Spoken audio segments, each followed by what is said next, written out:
Oi, gente, tudo bem? Hoje eu tô aqui para falar um pouquinho para vocês, um pouquinho que eu comecei a entender que tem me fascinado muito, que é a respeito desse caminho budista, né?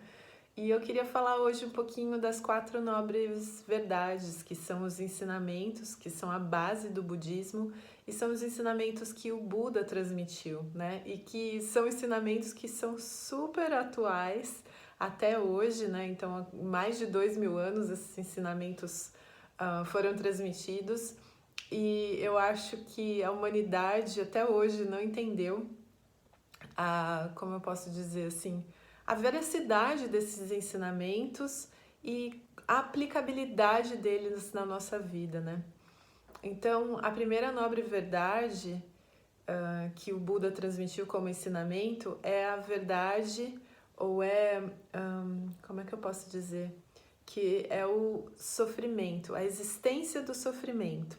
Então a gente não precisa ir muito longe para comprovar isso, né? Então ele percebeu que todos os seres sofrem, que todos os seres passam por esse processo de sofrimento. Então a gente é só olhar para nossa própria vida que a gente já vai ver que a gente está sempre sofrendo de alguma forma. Ou a gente sofre de ansiedade por alguma coisa que vai acontecer no futuro, a gente sofre porque perde entes queridos, a gente sofre pelo término de relacionamentos, a gente sofre para tentar dar uma boa educação para os nossos filhos, a gente sofre nos relacionamentos, briga, a gente sofre de problema financeiro. Então, assim, se você olhar para o lado, você vai ver que todos os seres estão tentando, né, estão buscando, estão atrás dessa tal da felicidade. Então, essa é a primeira nobre verdade. A segunda nobre verdade, que é o mais difícil, assim, eu acho, para a gente entender, é que esse sofrimento é autocriado. Todo o sofrimento, a gente sofre por algo que no fundo não existe. E essa é uma compreensão muito assim profunda, e para nós assim, a gente vai falar assim: "Não, mas calma. Eu sei que tem o sofrimento autocriado, que tem coisas que a gente cria na nossa mente e tal, mas tem certas situações assim, não tem como não sofrer com isso que está acontecendo agora. Por exemplo, né, essa situação que a gente está vivendo com Covid, pessoas passando fome, pessoas passando necessidade, tudo isso, né?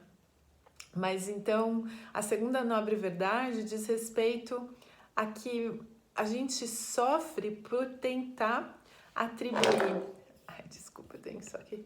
Por tentar atribuir as coisas, as pessoas, as situações, os lugares, ou seja lá o que for, a gente tenta atribuir a essas coisas qualidades que elas nunca tiveram.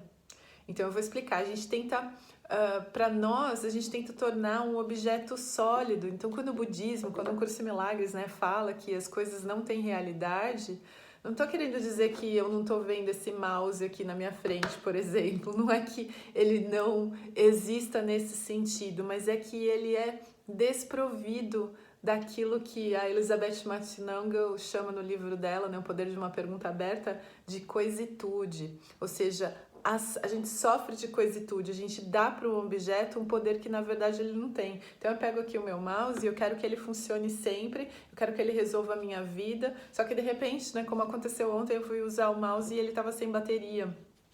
E aí a gente já tem um problema de relacionamento ali com o mouse, né? Porque é falta de visão. Então eu vou me irritar porque eu de repente não coloquei o mouse para carregar e, assim, com o mouse fica um pouco mais difícil da gente entender, né? Mas com pessoas fica muito mais simples. Eu falo sempre disso aqui, que a gente tenta dar qualidades para as pessoas que no fundo elas não têm. E quais são essas qualidades, né? Dar poder para que essa pessoa nos faça feliz ou infeliz. Então a gente conhece alguém e esse alguém faz brotar na gente alguns sentimentos. E aí, veja bem, quando eu falo faz brotar, parece que a pessoa foi a causadora daquilo que brota na gente, né? Mas na verdade ela é um espelho, ela tá mostrando todas aquelas emoções, todos aqueles sentimentos que já estão dentro da gente, e aquela pessoa simplesmente serve como um espelho mesmo, ou como um gatilho para que a gente manifeste aquilo que a gente sinta.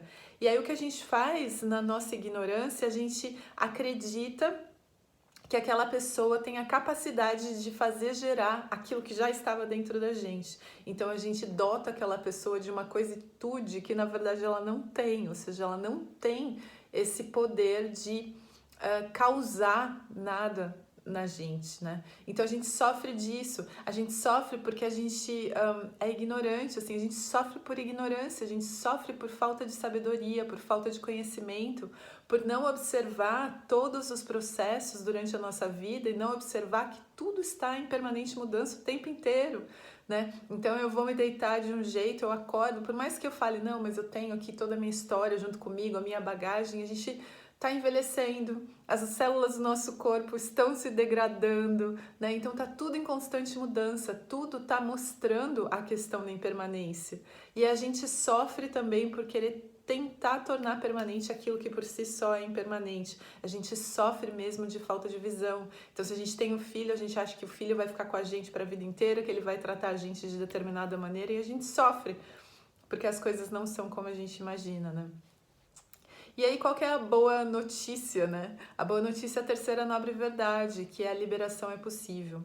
E isso é uma coisa, assim, muito interessante da gente se questionar se a gente realmente acredita que a liberação é possível, se a gente acredita que a iluminação é possível, porque se a gente não acreditar que isso é possível, a gente vai desistir no meio do caminho de se tornar um praticante de um caminho espiritual, seja qual for, ou desse caminho de autoconhecimento, né? Porque tudo isso que eu falo aqui são coisas que a gente precisa experimentar na própria vida, que a gente precisa experimentar na própria pele, testar, contemplar, investigar para saber se é verdade. Mas se eu achar que eu vou, depois desse processo, né, todo de autoconhecimento, se eu achar que eu vou me tornar simplesmente uma pessoa um pouquinho mais calma, um pouquinho mais tranquila, é muito pouca motivação, né? Se eu não acredito na iluminação, se eu não acredito na liberação. Então a terceira nobre verdade é a liberação é possível. E essa é a motivação para que a gente trilhe esse caminho, porque se eu não acredito nisso, eu estou eliminando a possibilidade de um Buda, eu estou eliminando a possibilidade de Jesus Cristo, né? Então, essa terceira nobre verdade, que no fundo, se a gente for ver, essa é a única verdade, né? Que a liberação é possível. E a quarta nobre verdade é o caminho, né, que o Buda deixou para que a liberação fosse alcançada. Ou seja, é o conhecimento, a lupa, a lente para olhar para dentro da própria mente, né? Mas aí é que está o lance todo, né? Se a gente não faz o exercício de olhar para dentro da própria mente, se a gente não faz o exercício de trazer todos esses nossos pensamentos para a luz, se a gente não faz esse exercício pessoal, individual e de forma consistente, então a gente não vai alcançar a liberação, né? Então eu queria só hoje contar um pouquinho para vocês das 4 nobres verdades. Nesses últimos tempos eu tenho me interessado bastante assim pelo budismo e tem me ajudado muito assim como método mesmo, como prática diária que eu tenho aplicado no meu dia a dia e tem funcionado assim, como é que eu posso dizer? E eu tenho aprendido muito sobre a natureza da minha mente. Era isso que eu queria compartilhar com vocês hoje, gente. Super obrigada pela atenção. Namastê.